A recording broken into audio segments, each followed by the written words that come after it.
Hello students, a very warm welcome again. This is Lalit Chauhan and in the last lecture we were discussing real gases. और हमने last lecture में देखा था कि real gases और idol gases में क्या क्या डिफरेंसेस हैं। आज के लेक्चर में हम लोग उसी प्रोसेस को आगे बढ़ाएंगे। तो हमने लास्ट लेक्चर में क्या सीखा था, एक बार फ्लैशबैक में जाके देखते हैं। हमने सीखा था कि आइडल गैसेस के अंदर intermolecular forces they are zero, molecular volume is also zero, while on the contrary in the real gases IMF is not zero and neither is molecular volume. तो अगर मैं आपसे पूछूं कि मैं चाहता हूं कि कोई रियल गैस आइडल गैस की तरह बिहेव करे तो मुझे ऐसा क्या करना पड़ेगा?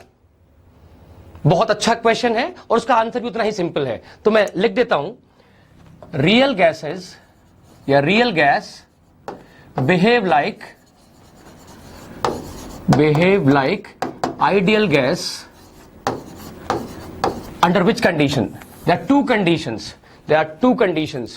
First one is increase the temperature and second one is decrease the pressure. भाई देखो, बहुत सिंपल सी बात है, इसमें बिल्कुल भी कुछ भी टफ नहीं है। रियल गैसेस को आइडल गैस की तरह बिहेव करना है तो आइडल गैस कहेगी रियल गैस से कि भाई आप मेरी तरह बिहेव कर सकते हो लेकिन आपको दो कंडीशन सेटिस्फाई करनी पड़ेंगी। कौन सी दो conditions? Very well known conditions. पहली कंडीशन है कि effective IMF should be zero and the molecular volume should also B zero. अगर रियल गैस इन दो कंडीशन को सेटिस्फाई कर देगी तो रियल गैस भी आइडल गैस की तरह बिहेव करने लगेगी। ठीक है, तो अब उसको सेटिस्फाई करने के लिए हम टेम्परेचर और प्रेशर का सहारा लेंगे। तो पहले हम देखते हैं द इफेक्ट ऑफ टेम्परेचर। देखो, टेम्परेचर को अगर आपने बढ़ा दिया तो इसके क्या क्या इफेक्ट होंगे। आप लोग जानते हैं कि काइनेटिक एनर्जी, जब आपने काइनेटिक थ्योरी ऑफ गैसेस पढ़ी होगी तो वहां देखा होगा it is equal to 3/2 kT। तो यहां से हम कह सकते हैं कि kinetic energy is proportional to temperature, मतलब कि जितना ज्यादा टेम्परेचर होगा उतना ज्यादा काइनेटिक एनर्जी भी होगी। यस और नो? दूसरी बात, काइनेटिक एनर्जी अगर आप देखें इज ऑल्सो हाफ mv²। चूंकि मैं एक पार्टिकल की बात कर रहा हूं, अगर इस पार्टिकल को मूव करना है, गैस पार्टिकल को मूव करना है तो इसका मास तो सेम रहने वाला है। अगर मैं टेम्परेचर बढ़ाऊंगा और काइनेटिक एनर्जी बढ़ रही है तो मास तो कांस्टेंट है ना, केवल वेलोसिटी बढ़ सकती है। तो अगर काइनेटिक एनर्जी बढ़ेगी तो एक बात तो तय है कि वेलोसिटी भी बढ़ेगी। दैट मींस कि मैं सेफली कह सकता हूं कि टेम्परेचर बढ़ाने पर डेफिनेटली काइनेटिक एनर्जी बढ़ने वाली है और काइनेटिक एनर्जी बढ़ेगी तो वेलोसिटी भी बढ़ने वाली है। यस और नो? वो चीज बहुत तेज चलने लगेगी। तो हम यहां पर ये कंक्लूड कर सकते हैं कि temperature is nothing but measurement of velocity. Higher the temperature higher the velocity. अब आप एक चीज देखो, ध्यान से देखो कि अगर मैं आपसे कहूं कि एक पत्थर है, उसको मैंने बहुत स्लोली फेंका है आपके पास में ना, और आपके पास आपको कह रहा हूं कि आप इसे कैच करो, तो आप इसे कैच कर लोगे। लेकिन अगर इसी पत्थर को मैं बहुत तेजी से फेंकूं आपकी तरफ तो क्या आप इसे कैच करोगे? नहीं करोगे। द रीजन बीइंग, इस वाले पत्थर की वेलोसिटी ज्यादा है, इस वाले की कम है। तो उसकी वजह से क्या होगा, इसकी काइनेटिक एनर्जी हो जाएगी ज्यादा, और काइनेटिक एनर्जी ज्यादा हो गई तो आप जो इंटरमोलिकुलर फोर्स ऑफ अट्रैक्शन इस पे लगाने की कोशिश कर रहे हैं, एक फोर्स ऑफ अट्रैक्शन जो आप इस पत्थर को कैच करेंगे वो उतना इफेक्टिव नहीं होगा और आप शायद इसके रास्ते से हट ही जाएं। आप ऐसे समझो कि एक बाइक आ रही है, स्लोली आ रही है, आप उसे रोकना चाहते हो। ठीक है, आपके पास एक फोर्स ऑफ अट्रैक्शन है, आप उसे रोकना चाहते हो। धीरे से बाइक आ रही है, आप रोक भी लोगे। अगर यही बाइक 120 की रफ्तार से आएगी तो क्या आप इसे रोकने की कोशिश करोगे? नहीं करोगे। अगर आपने कोशिश की तो आप इस बाइक पे बैठ के आगे निकल जाओगे बेसिकली। तो इफेक्टिवली जो है ये पॉसिबल नहीं है। अगर एक और एग्जांपल लें, एक बुलेट है, अगर बुलेट मैं आपकी तरफ फेंकूं, मारूं, तो बुलेट अगर मैं फेंक रहा हूं तो आप उसे आराम से पकड़ सकते हो। लेकिन अगर मैं वही बुलेट मैं पिस्टल में डाल के शूट करूं तो क्या आप उसे पकड़ोगे? नहीं, कोशिश भी मत करना, क्योंकि अगर ये बुलेट पिस्टल से निकली हुई है तो ये आपके हाथ में छेद करती बाहर निकल जाएगी। आपका जो effective intermolecular force of attraction है कैच करने का, वो जीरो होगा बेसिकली। जब तक कि आप रजनीकांत नहीं है, ये आप कोशिश भी नहीं कर सकते। और अपन जानते हैं अपन रजनीकांत नहीं है, वो अकेले ही है वो। एनीवेज, तो यहां से बात तो क्लियर हो गई कि अगर हमने टेम्परेचर बढ़ा दिया तो जो effective intermolecular force of attraction है वो कम हो जाता है बेसिकली। क्यों कम हो जाता है? क्योंकि उस पार्टिकल की काइनेटिक एनर्जी इतनी ज्यादा होती है कि जो आईएमएफ उसको रोकने की कोशिश कर रहा है वो इनइफेक्टिव हो जाएगा बेसिकली। अब हम देखते हैं दूसरे प्रोसेस को। देखो, प्रेशर को अगर आप डिक्रीज कर देते हो तो इसके देखो दो फायदे होते हैं प्रेशर को डिक्रीज करने के। पहली बात तो आप समझो इस बात को कि अगर मेरे पास एक कंटेनर है जहां पर कि प्रेशर कम है, इनिशियली इट इज P1, काफी कम प्रेशर है, और कुछ पार्टिकल्स हैं, ये पार्टिकल्स थोड़ा दूर दूर है अभी, है ना, जो दूर दूर है। तो जब पार्टिकल्स दूर होते हैं, आप ये जानते हैं कि हमारे पास कुछ इंटरमोलिकुलर फोर्सेस हैं, for example ion dipole force, और ये जो फोर्स होता है this is inversely proportional to R square, मतलब कि जितना ज्यादा डिस्टेंस होगा ये इंटरमोलिकुलर फोर्स ऑफ अट्रैक्शन उतना ही कम होगा। दूसरा होता है डाइपोल अट्रैक्शन, डाइपोल अट्रैक्शन, और ये जो फोर्स होता है it is proportional to 1/r³। और एक तीसरा होता है लंडन डिस्पर्जन फोर्सेस, ये भी this force is also inversely proportional to r⁶। ये तीनों फॉर्मूले आपसे चिल्ला चिल्ला के कह रहे हैं कि जितना ज्यादा डिस्टेंस होगा फोर्स ऑफ अट्रैक्शन IMF जो होगा उतना ही कम होगा। तो अगर आप प्रेशर है, ये कम प्रेशर है, दूसरे केस में हम लेते हैं प्रेशर ज्यादा है, ठीक है, ये हमने ज्यादा प्रेशर ले लिया है, P2 is more than P1। तो अब क्या होगा, वही पार्टिकल्स इसके अंदर they will be closer, these particles are closer. अब इनके बीच में जो डिस्टेंस है वो कम है, तो फोर्स जो है IMF जो होने वाला है वो ज्यादा होने वाला है। यहां पर डिस्टेंस बहुत ज्यादा है तो IMF कम होगा, और अगर IMF कम हो गया तो हम इसे निग्लेक्ट भी कर सकते हैं। और हमारी कंडीशन क्या थी कि रियल गैस अगर आइडल गैस की तरह बिहेव करे तो IMF शुड बी 0, यस और नो। तो IMF यहां पर ऑलमोस्ट 0 हो जाएगा अगर आप प्रेशर बहुत कम कर देते हैं तो वही हम कह भी रहे हैं कि अगर प्रेशर कम करते जाएंगे तो डिस्टेंस इतना बढ़ जाएगा दो पार्टिकल्स के बीच में, रियल गैसेस के, कि उनके बीच का जो IMF है वो हम निग्लेक्ट कर सकते हैं। तो दो कंडीशन कौन सी थी रियल गैसेस के लिए to behave like ideal gases? First of all IMF should be 0, second one was the molecular volume should also be 0। तो वो तो हमने आपसे कल डिस्कस ही किया हुआ था। वो क्या था कि अगर आप देखें कि ये एक कंटेनर है, इसका वॉल्यूम है 100 लीटर, है ना, और इफेक्टिव मॉलिक्यूलर वॉल्यूम जो गैस का था इट वाज लाइक से 30 ml। तो this 30 ml can be neglected. ये कब है? जब प्रेशर जो है वो काफी कम है। लेकिन अगर आप प्रेशर बढ़ा देते हैं, अगर आप प्रेशर बढ़ा देंगे, आपने प्रेशर बढ़ा दिया है, this P2 is more than P1, है ना, तो अब क्या होगा, ये तो 30 ml रहेगा, effective molecular volume will be 30 ml, लेकिन जो वॉल्यूम ऑफ कंटेनर है वो हो जाएगा 10 लीटर। आप इसको अभी भी निग्लेक्ट कर सकते हो, लेकिन बहुत हाई प्रेशर पर जाने के बाद, मैं वही एग्जांपल ले रहा हूं जो मैंने कल लिया था, मैं कुछ भी नया नहीं कर रहा हूं, this is P3 and P3 is even more than P2। तो अब जो है जो इफेक्टिव मॉलिक्यूलर वॉल्यूम है वो तो 30 ml है, लेकिन अब इसको आप निग्लेक्ट नहीं कर सकते क्योंकि अब ये वॉल्यूम ऑफ कंटेनर हो गया है 100 ml। तो यहां पर जो अब फ्री वॉल्यूम है वो कितना है? 70 ml है। आप 30 ml को 100 लीटर के सामने निग्लेक्ट कर सकते हैं क्योंकि P1 is lesser than P2 and P3। तो प्रेशर कम रखेंगे तो क्या होने वाला है, जो इफेक्टिव मॉलिक्यूलर वॉल्यूम है उसे आप निग्लेक्ट कर सकते हो। तो दो वेरिएबल्स टेम्परेचर और प्रेशर को यूज करते हुए आप रियल गैसेस को आइडल गैस की तरह बिहेव करवा सकते हो। मैं आपको एक एग्जांपल देता हूं, क्रूड एग्जांपल है लेकिन आपको समझ में आएगा। बेसिकली देखिए, ऐसा होता है कि हर पेरेंट्स को यह लगता है कि उनका जो बच्चा है, उनका जो बेटा है, वो बेसिकली पुरुषोत्तम श्री राम की तरह से है, आइडल है एकदम से, है ना, और वो इधर उधर डिस्ट्रक्शन में वो इन्वॉल्व नहीं होता है। लेकिन वो ये नहीं जानते कि आपके अंदर एक रावण भी होता है। तो फॉर एग्जाम्पल आपको उन्होंने पढ़ने के लिए बाहर भेजा, है ना, आप फॉर एग्जाम्पल आप बॉय हैं और ये एक गर्ल की बात कर रहे हैं। जब तक बॉय और गर्ल दूर रहते हैं, इनके बीच में जो इंटरमोलिकुलर फोर्स ऑफ अट्रैक्शन है वो ना के बराबर होता है। तो they will behave like ideal particles, they will be involve in the study seriously. लेकिन अगर आप इन दोनों को पास लेकर आ गए, तो इनके बीच में जो IMF है वो बढ़ जाएगा, और अगर वो IMF बढ़ गया तो डीविएशन होगा, और अगर डीविएशन होगा तो ये रियल की तरह से बिहेव करने लगेगा। यस और नो? तो मैं वही बोल रहा हूं बेसिकली कि अगर आप चाहते हैं कि आप आइडियल बॉय की तरह से बिहेव करें तो stay away from all these kind of distraction. The moment you come closer, the IMF will start working and you might be in some problem, है ना। अब आपको आपके पापा ने एक रेस्टोरेंट में पकड़ लिया है ना। अब जो है, अब पिताजी देख के गुस्से से आग बबूला, उनका टेम्परेचर बढ़ा हुआ और वो गर्म लोहे का डंडा लेकर आपकी तरफ आ रहे हैं। तो अब आप क्या करोगे, अब आप क्या करोगे, आप कहोगे भैया तुम निकलो अपने रास्ते, हम निकल रहे हैं अपने रास्ते, जान है तो जहान है, ठीक है, बचेंगे तो फिर मिल लेंगे। Now you will again depart, you will again depart, yes और नो। ये किसने किया, टेम्परेचर ने किया, पिताजी के गुस्से ने किया है। तो अगेन अगर टेम्परेचर आप बढ़ा देंगे तो you will start again behaving like ideal particles. आप अगर पास रहेंगे तो you will start behaving like real particles.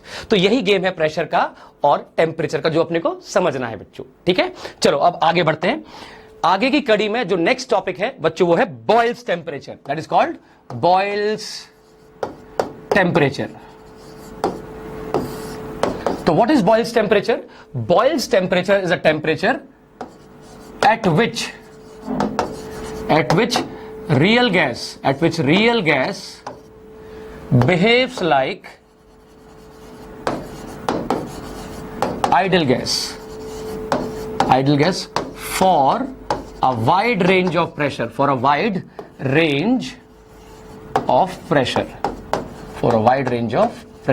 Okay. और इसको हम TB के रूप में रिप्रेजेंट करते हैं और इसकी वैल्यू होती है A अपॉन RB। अब ये कैसे होता है, क्यों होता है, इसको समझते हैं हम लोग, है ना। बहुत सिंपल सा है, देखो इसकी डेफिनेशन है कि real gases will behave like ideal gases for a given range of pressure, the temperature at which this will happen will be called Boyle's temperature. तो देखो एक बात बताओ मुझे, अगर मैं आपके सामने 3 कॉन्करेंट डायग्राम बना रहा हूं, Z equal to 1, this is obviously for ideal gas, ये तो हम जानते ही हैं, इसमें कहने की बात ही नहीं है, और ये प्रेशर है, ठीक है। एक और लेते हैं हम लोग, Z equal to 1 again, this will be for ideal gas, no problem, and this will be again pressure. और तीसरा भी लेते हैं हम लोग, Z equal to 1 and again this is for ideal gas and this is pressure. यहां पर pressure हम बढ़ाते जा रहे हैं। तो देखो इनिशियली जो रियल गैस है उसका जो टिपिकल डायग्राम है कुछ ऐसा ही था। हमने जब नाइट्रोजन का देखा, अमोनिया का देखा, तो ऐसा ही डायग्राम था हमारा। Good, very good. अगर मैं अब टेम्परेचर को बढ़ाना शुरू करूं, see this is a temperature T1 and I am assuming that T1 is the least one, तो इस टेम्परेचर पर ये हमारे पास डायग्राम आने वाला है कंप्रेसिबिलिटी फैक्टर का। अगर मैं टेम्परेचर को बढ़ा दूं, T2 is more than T1, तो मैंने क्या बताया था, जब टेम्परेचर बढ़ाओगे तो काइनेटिक एनर्जी बढ़ेगी, तो वो IMF को नजरअंदाज करेगी। Basically IMF can be neglected at very high kinetic energy. तो देखो कि ये जो अपने पास जो एक डाउनवर्ड्स वैली है, ये वैली ऊपर की तरफ उठने लगेगी। It will start behaving more like an idol gas, है ना, ये रियल गैस के लिए था। तो it will go little bit up, है ना, और ये कुछ अब रियल गैस आइडल गैस से करीब जा रही है। अगर मैं टेम्परेचर थोड़ा सा और बढ़ा दूं, दिस इज एट T2, तो क्या होगा, ये जो बल्ज है नीचे की तरफ, ये ऊपर की तरफ और हो जाएगा, और प्रोबेबली कुछ ये ऐसे बिहेव करने लगेगा एट T3 टेम्परेचर। तो आप देख सकते हैं इस रेंज के अंदर, for this range of pressure the real gas is behaving like ideal gas. तो हम ये कह सकते हैं कि at Boyle's temperature the intermolecular forces of attraction are equal to forces of repulsion. ऐसे केस के अंदर क्या होगा, जो नेट IMF है, it will be 0। Net IMF जो है वो 0 आएगा, और it will start behaving like a real gas, will start behaving like ideal gas. समझ में आया, क्लियर हुआ? तो इस रेंज ऑफ प्रेशर के लिए, इस टेम्परेचर पर the real gas is behaving like an ideal gas because it is almost parallel to this x axis. Sure about it? Great. अब बच्चों हम आगे बढ़ते हैं। अब नेक्स्ट टॉपिक है क्रिटिकल कांस्टेंट। तो मैं लिख देता हूं यहां पर क्रिटिकल टेम्परेचर बहुत इंपॉर्टेंट है और बहुत सिंपल भी है, ध्यान से सुनिएगा। Critical temperature is a temperature, or you can say is the maximum temperature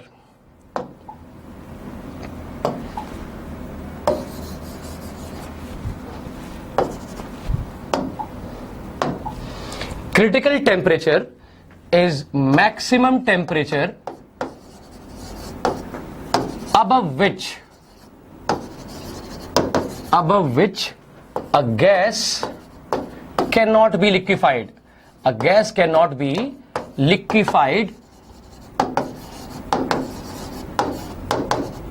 just by increasing pressure. Just by increasing pressure. मतलब क्या हुआ, अगर हम टेम्परेचर को लो रखेंगे तो गैस को लिक्विफाई करना आसान होता है। अगर हम टेम्परेचर बढ़ाते हैं तो काइनेटिक एनर्जी पार्टिकल्स की बढ़ जाती है, वो दूर जाने की कोशिश करते हैं और उनको लिक्विड बनाना आसान नहीं होता।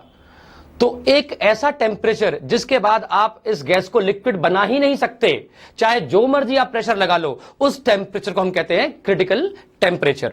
अब इस बात को आप समझिए, बहुत इंपॉर्टेंट है। देखिए क्या होता है, मैं आपको एक डायग्राम बना के देता हूं, ध्यान से सुनिए इस बात को। यहां पर हम लेते हैं प्रेशर और यहां पर हम ले रहे हैं वॉल्यूम।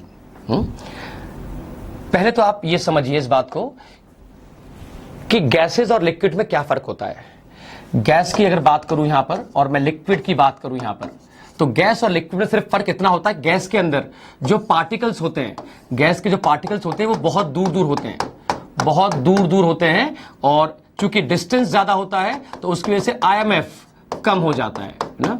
लेकिन लिक्विड के अंदर क्या होता है, लिक्विड के अंदर बेसिकली अगर आप देखें तो पार्टिकल्स बहुत पास पास होते हैं, पार्टिकल्स बहुत पास पास होते हैं, उसकी वजह से जो डिस्टेंस है वो कम होता है। डिस्टेंस कम होने की वजह से इंटरमॉलिक्यूलर फोर्सेस बढ़ जाते हैं और वो आपस में करीब आ जाते हैं। तो अगर गैस के पार्टिकल्स को हम करीब ले आएंगे तो वो लिक्विड में कन्वर्ट हो जाएगा। इसी को कहते हैं लिक्विफेक्शन ऑफ अ गैस। इतना सिंपल सा प्रोसेस है बेसिकली। तो करना क्या है कि अगर आपको डिस्टेंस बिटवीन द पार्टिकल्स कम करना है तो एक तरीका क्या है कि आप प्रेशर को बढ़ाते जाइए। यहां पे ये प्रेशर P1 है, देखिए, तो पार्टिकल्स अभी दूर दूर हैं, लेकिन अगर आप प्रेशर बढ़ाते हैं, अगर आप प्रेशर बढ़ाते हैं इस बार और प्रेशर बढ़ा दिया तो पार्टिकल्स आ गए क्लोज, पार्टिकल्स क्लोज आ गए तो आईएमएफ बढ़ जाएगा, आईएमएफ बढ़ जाएगा, तो these particles will try to stay together because of the intermolecular force of attraction। तो ये जो डायग्राम हम बनाने जा रहे हैं क्रिटिकल टेम्परेचर के पॉइंट ऑफ व्यू से, तो देखिए क्या करना है, अगर मुझे किसी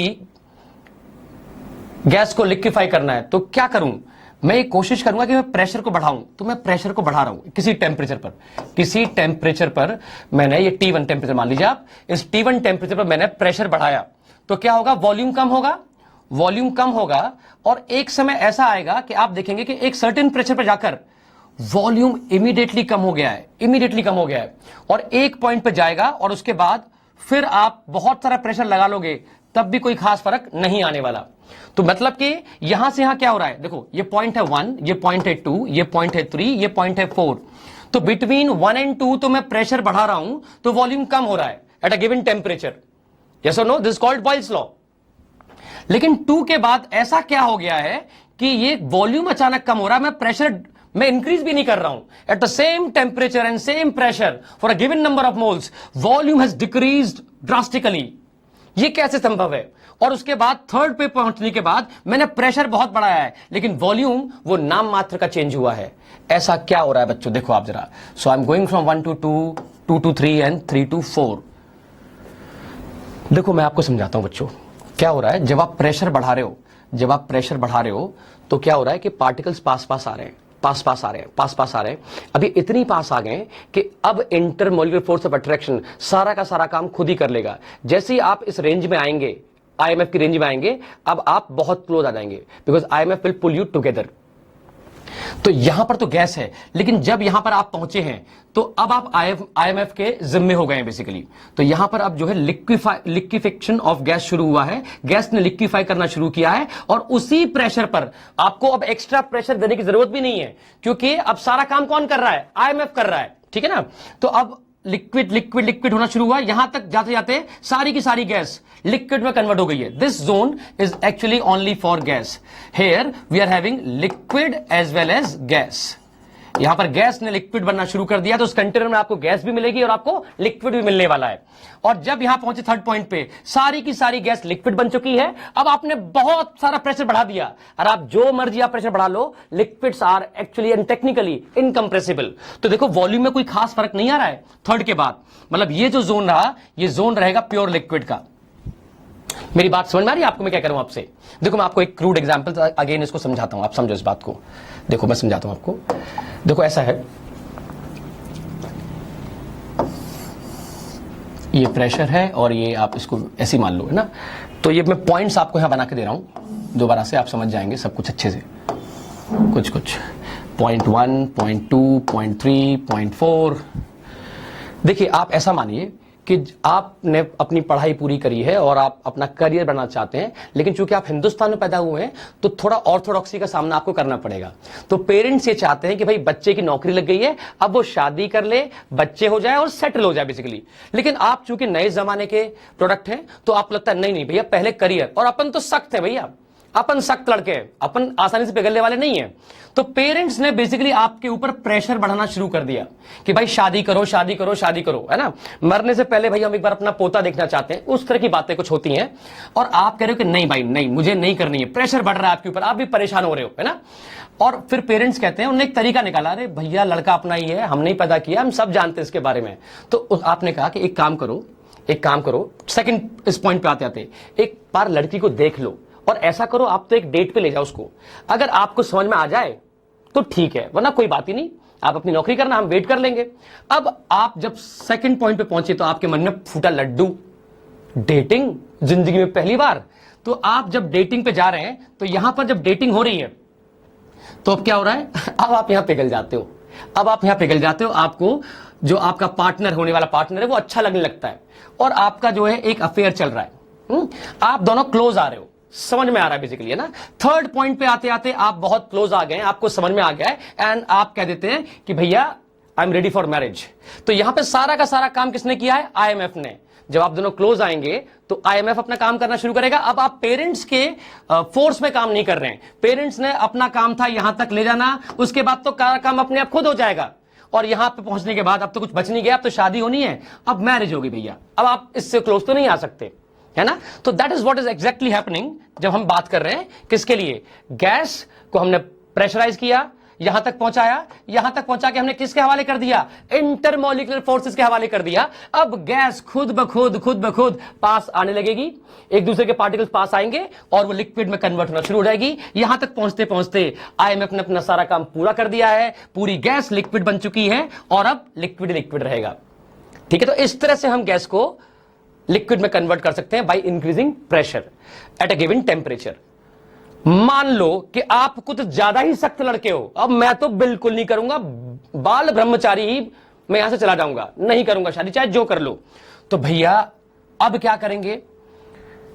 भैया अब टेम्परेचर ज्यादा हो गया, बट गर्मा गर्मी बढ़ गई है, बहुत टेंशन का माहौल है घर के अंदर, है ना। अब पेरेंट्स भी ढीठी हैं आपके, वो भी नहीं मानने को तैयार है। ठीक है, तो उन्होंने और प्रेशर लगाया, माताजी को आगे कर दिया कि अगर तू शादी नहीं करेगा तो भैया मैं तो यहां से मर जाऊंगी, मतलब मैं तो कुछ भी कर बैठूंगी, अब तू देख ले, मतलब कल को ये ना हो कि तेरी मां तेरी वजह से चली गई। तो आप भी फिर परेशान हो गए। पेरेंट्स होते हैं भैया, वो ब्लैकमेल करना जानते हैं। अब आपको वापस से अब हाई प्रेशर पर, अब माताजी के प्रेशर में आप देखो कि आप तो जो है यहां पहुंच गए, फिर वही स्टोरी शुरू हो जाती है।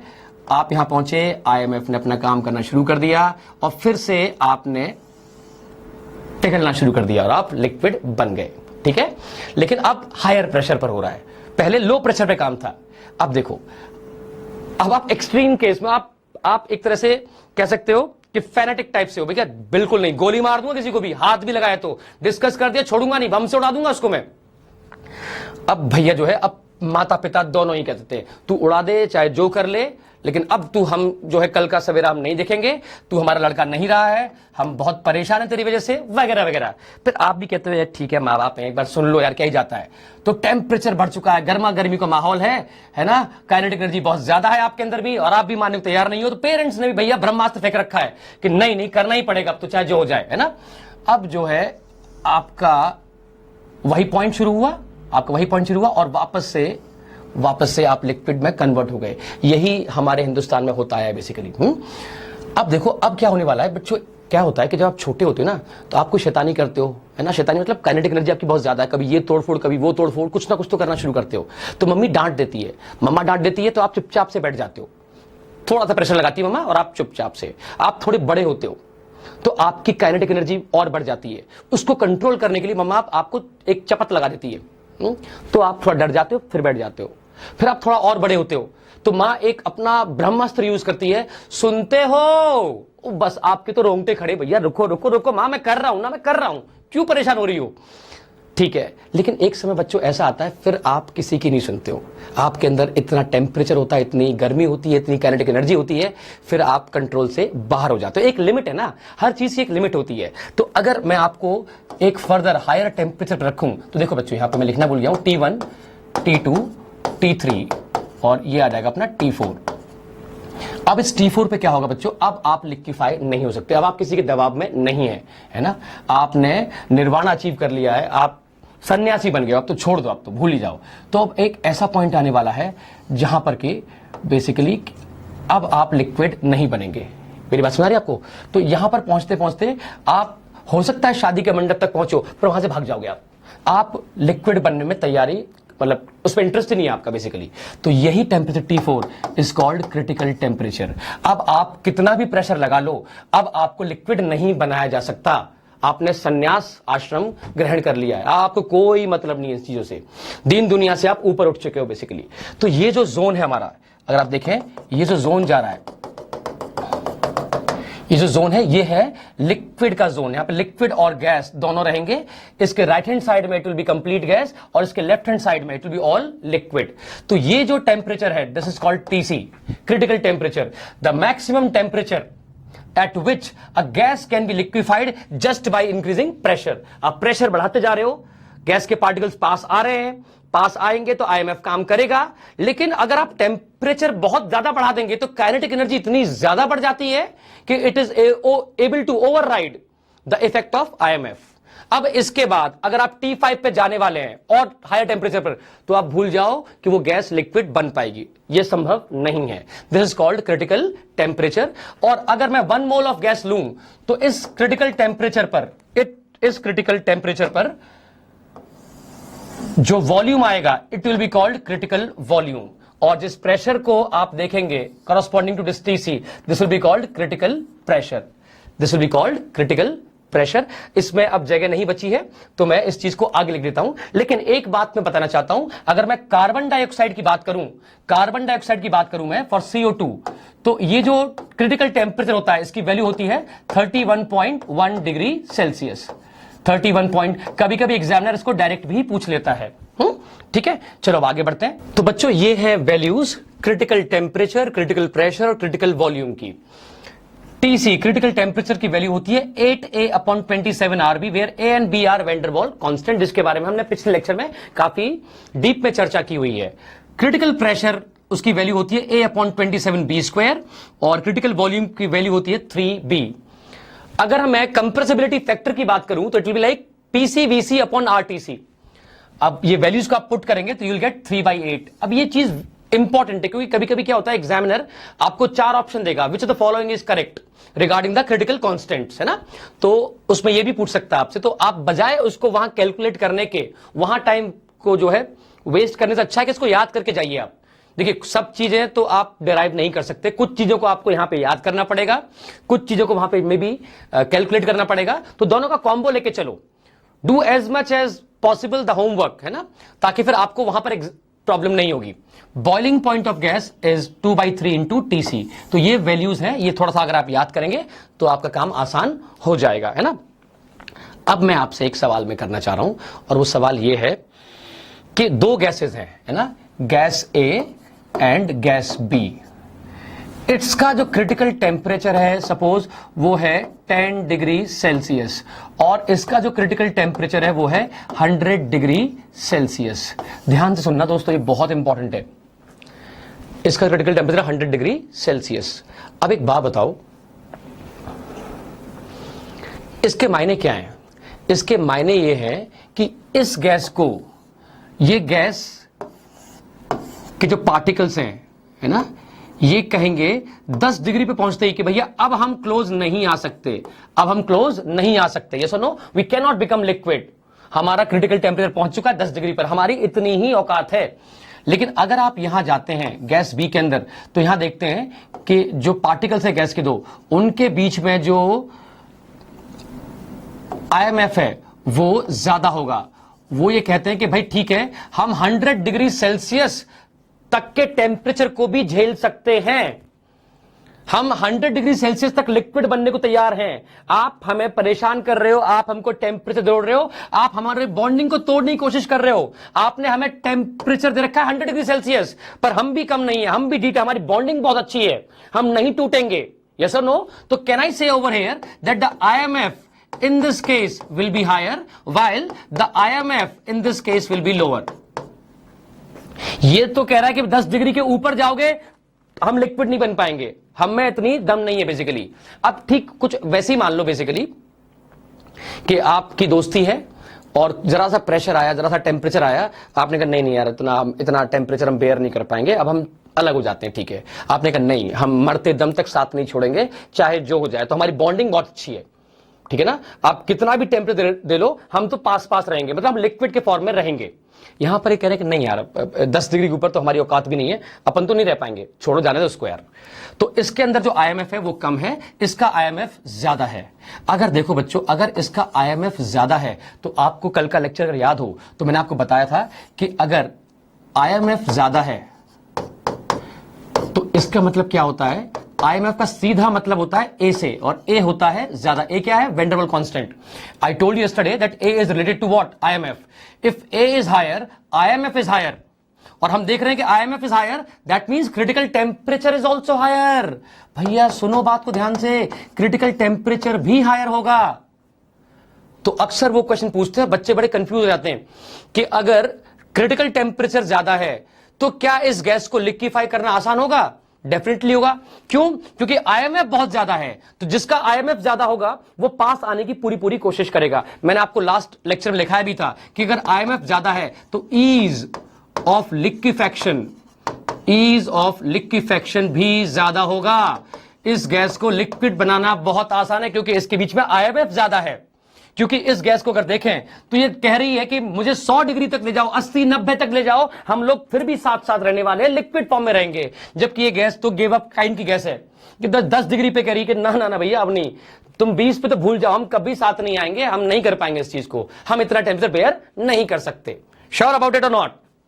ठीक है, तो याद रखें कि A का सीधा सीधा मतलब होता है IMF ज्यादा है। IMF ज्यादा है तो क्रिटिकल टेम्परेचर भी ज्यादा है। देखो ना बच्चों, है ना, समझ में बात को? अगर इसका क्रिटिकल टेम्परेचर ज्यादा है तो इसका ईज ऑफ लिक्विफैक्शन भी ज्यादा होगा। वो इसी क्वेश्चन को घुमा घुमा के आपसे पूछ सकते हैं, ठीक है। वो हम कल डिटेल में डिस्कस कर चुके हैं, तो प्लीज आप इसको एक बार वापस रिवाइज करिएगा, ठीक है। चलिए अब हम आगे बढ़ते हैं। नेक्स्ट टॉपिक है और वो है Joule Thomson effect, that is Joule Thomson effect. बहुत सिंपल सा है, तो बहुत ही सिंपल सा है। ये एक्चुअली क्या होता है मैं आपको समझा देता हूं। आप देखो, ये कहता है कि अगर आपने एक कंटेनर में गैस रखी हुई है ना, गैस रखी हुई है, ठीक है, हाई प्रेशर पर, है ना, this is very high pressure, और आपने इसमें एक होल दिया हुआ है यहां पर, है ना। तो आप जैसे इसमें होल करेंगे तो ये जो गैस के पार्टिकल्स हैं, ये जो गैस के पार्टिकल्स हैं इसमें से बाहर निकलने की कोशिश करेंगे। यस और no? They will try to move out. अब जैसे ही ये यहां से बाहर निकलने की कोशिश करेंगे, ये पार्टिकल बाहर जा रहा है, लेकिन चूंकि ये रियल गैस है, this is what? A real gas. और रियल गैस में क्या होता है? इंटरमॉलिक्यूलर फोर्स ऑफ अट्रैक्शन होता है। तो जैसे ये पार्टिकल बाहर जाने की कोशिश कर रहा है, दूर जाने की कोशिश कर रहा है, तो बाकी पार्टिकल्स इसको पीछे खींचेंगे, because they are having high intermolecular force of attraction. Yes और नो? अगर इसको इन्होंने पीछे खींचा तो क्या आप मानेंगे कि वेलोसिटी कम हो जाएगी? यस और नो? अगर वेलोसिटी कम हो जाएगी तो काइनेटिक एनर्जी कम हो जाएगी, और अगर काइनेटिक एनर्जी कम हो गई तो मैंने आपको अभी बताया है कि टेम्परेचर भी कम हो जाएगा, because kinetic energy is proportional to temperature. I also told you that temperature is nothing but the measurement of velocity. तो जैसे ही वेलोसिटी कम होगी टेम्परेचर कम हो जाएगा, टेम्परेचर कम हो जाएगा तो कूलिंग होगी। यस और नो? इसी को हम कहते हैं जूल थॉमसन इफेक्ट। वो क्या है? जूल थॉमसन ने बताया बेसिकली कि अगर हाई प्रेशर पर हम रियल गैस को रखते हैं और इसको डिफ्यूज करवाते हैं थ्रू अ स्मॉल होल, तो जैसे ही पार्टिकल्स बाहर निकलेंगे तो इनके बीच में IMF काम करना शुरू करेगा। जैसे ही IMF काम करना शुरू करेगा, ये इस पार्टिकल को पीछे खींचेंगे, वेलोसिटी कम होगी, उसकी वजह से काइनेटिक एनर्जी भी कम होगी, और उसकी वजह से टेम्परेचर भी कम हो जाएगा। टेम्परेचर कम हो गया तो कूलिंग होगी, और यही मैकेनिज्म है बेसिकली हमारे रेफ्रिजरेटर का। तो रेफ्रिजरेटर में क्या होता है दोस्तों? देखो, वहां एक कंप्रेसर लगा होता है, there is a compressor out there, है ना, और यहां पर गैस होती है, यहां पर होती है गैस, हाई प्रेशर पे गैस होती है बेसिकली ना, हाई प्रेशर पे गैस होती है, और इस गैस को हम लोग थोड़ा सा एक होल के थ्रू एक पाइप में पास करते हैं ना, तो जैसे ही गैस के पार्टिकल्स आगे जाएंगे तो इन पे आईएमएफ काम करना शुरू करेगा, यस और नो, और उसकी वजह से वेलोसिटी कम हो जाएगी और टेम्परेचर कम हो जाएगा। तो आपके फ्रिज के पीछे जो पाइप लगा होता है आपने देखा होगा, यस और नो, तो वो कुछ पाइप ऐसा होता है, अगर आपको याद आ रहा हो तो वो गैस को आप मूव करवाते हैं, है ना, तो जैसे जैसे गैस यहां से जाएगी, initially suppose it was at temperature T1, है ना, और चूंकि जैसे ही आगे बढ़ी, एक्सपेंड किया इसने, इसकी वेलोसिटी कम हो जाएगी, उसका टेम्परेचर भी कम हो जाएगा। तो now this T2 will be I believe less than T1, yes और नो। अब आपने गैस को छोड़ दिया है, गैस सर्कुलेट हो रही है और वापस से आपके इस कंप्रेसर में वापस आ जाती है, यस और नो। अब ये कंप्रेसर वापस से इस गैस को भेजेगा। अब ये जो गैस आई है, it is a temperature T2, come temperature पर आई है, आपने इसको फिर से एक्सपेंड करा दिया, अभी वापस एक्सपेंड होगी, वेलोसिटी वापस कम होगी बिकॉज ऑफ द आईएमएफ, और वापस से काइनेटिक एनर्जी कम हो जाएगी, टेम्परेचर भी कम हो जाएगा। Now this will B at temperature T3, now T3 is even less than T2। वापस ने गैस ने सर्कुलेट करना शुरू किया, यहां पर आई, अब आइए T3 पर, आपने फिर से इसको एक्सपेंड करा दिया T4, and similarly T4 will be less than T3। तो आप कई बार अपने रेगुलेटर के थ्रू इस गैस को पास करवा सकते हैं, जिस टेम्परेचर पे आप रेगुलेटर को सेट करते हैं उतनी बार ये सर्कुलेशन होता है, ये एक्सपेंशन होता है थ्रू कंप्रेसर, यस और नो, और आपके फ्रिज का टेम्परेचर धीमे धीमे कम होते जाता है, वो कूलिंग दिखाने लगता है। तो आपका जो फ्रिज है उसका जो बेसिक कूलिंग मेथड है या जो मैकेनिज्म है वो जूल थॉमसन इफेक्ट ही होता है। बच्चों मेरी बात समझ में आ गई होगी शायद आप लोगों को, ठीक है। तो this was all about the liquefaction of gases and real gases. मेरे ख्याल से ये जो टॉपिक मैंने समझाया इससे आपको कुछ फायदा होगा, ठीक है बच्चों।